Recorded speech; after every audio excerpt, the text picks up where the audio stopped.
Hello there. I want to do a read aloud of a book I'm working on that's not finished called Glenn and Morrey. This is Glenn, this is Morrey, this is Rock.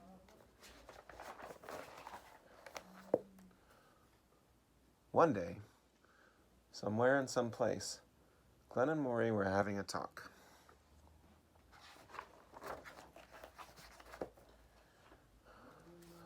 "I'm bored," said Morrey to his flora friend Glenn. "I need some action." "Well," replied Glenn in a helpful-esque voice, "there's a boat." And Glenn was true and correct. There was, indeed, a boat. "But how can a boat help me in my restless blahs?" Morrey forlornly moaned. Morrey, you see, knew a great many things, but he didn't know much about boats.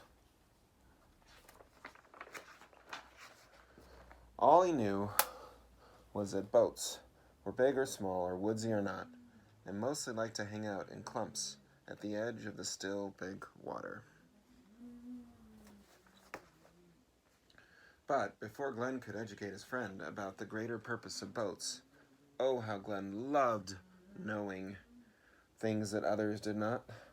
Rock, who never did much talking, rolled and slid over and skipped itself in.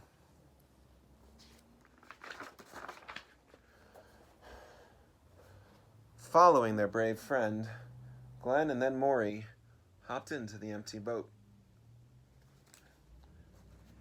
and were off. Morrey hadn't been in the big water before. It made him feel huge, yet small, all at once. Does that make sense? There were birds above and fish below, and there was silence, a huge, enormous silence. Morrey didn't know this, but the big water was particularly quiet and still on this day.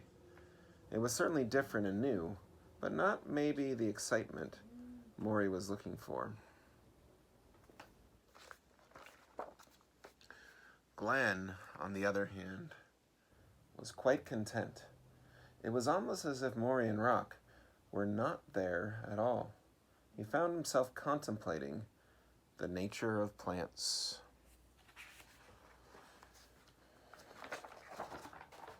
Meanwhile, Rock was content, simply being Rock. It's a good thing, too, for Rock had been Rock a long, long time. In this way, the three friends sat together and alone in the middle of the deep, big water.